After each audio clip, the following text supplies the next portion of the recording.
We looked at several different models of these LED light strips, and there's a bunch of different features out there. You can get some that have remote controls that affect the dimness or the color temperature. You can even connect them to the Wi-Fi. They come in various configurations and difficulty levels of installation. This specific model I picked for a few different reasons. Number one, I think installation is going to be the easiest. These strips have the adhesive on the back, as well as there's a bunch of tools to allow you to match it to any different configuration that you want. The kit comes with 4 of these LED light strips, but you can connect up to 6, and you can actually snip this LED light strip as short as you need it to be. I also specifically did not want to have a remote control because I don't want to lose it or have to change the batteries, so I like that this one has kind of everything already hardwired.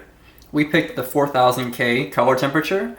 You can buy them at a couple different color temperatures, but we just like that model for our kitchen decor.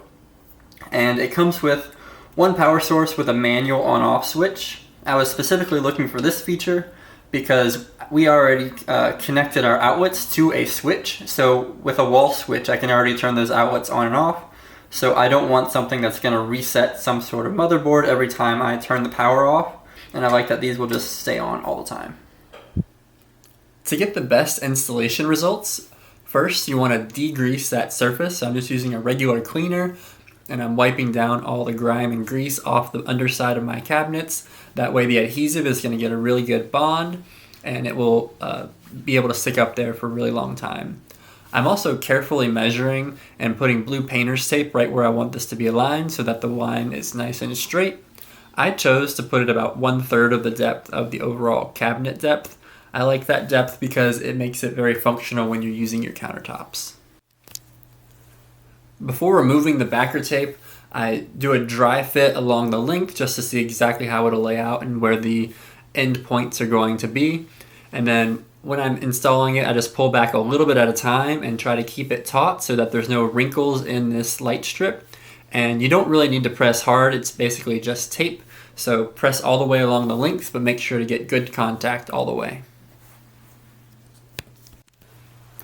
The kit comes with some extra clips that'll allow you to tuck those wires away, and also the adhesive strips are great for mounting the switch either to a wall or to the underside of the cabinet. We're actually using a switched outlet, and you can check out our video in the description below about how we installed that switched outlet, but I'm going to be leaving this switch on all the time, and then the switched outlet is what is going to turn this light switch on and off. Since this is a low voltage power source, I'm not super worried about just handling the light strips while it's plugged in. However, whenever I cut it, I definitely want to power it off. The light strip is designed so that you can cut it to fit, and you'll see at each of these copper points, every third light, there's a little picture of a pair of scissors, and if you snip it there, then it won't disrupt any of the lights. I learned the hard way that if you snip it somewhere else, then the lights around it will not function, but it won't affect the whole rest of the strip.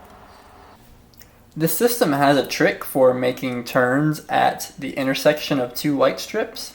So you can take one of these flexible connectors and you can just fold it. They're pretty forgiving for being able to fold it without disrupting the connection. Then you'll have a 90-degree turn with this sort of gap at the corner. You can also make 2 bends in it, and then you'll have a 90-degree turn where the 2 light strips are right up against each other. Unfortunately, in our situation, the place where we need to turn is right in the middle of a light strip, and I can't snip it or else it'll break the connection. Since this flat strip can't be bent at 90 degrees, I needed to put a little bit of a bend in it so that I could wrap around this 90-degree turn.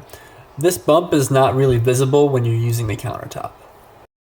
The power source for the light strips feeds directly into the end of the light strip.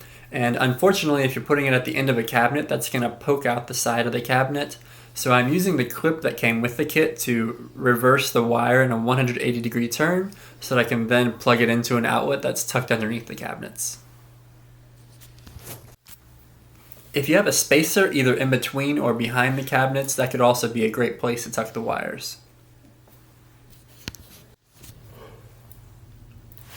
This project was honestly one of the quickest home projects we've done, and most of the work was the prep work ahead of time. So I hope you guys found this video helpful. If you did, we would appreciate a like and subscribe, and put any questions or comments you have down in the comment section below. Thanks, guys.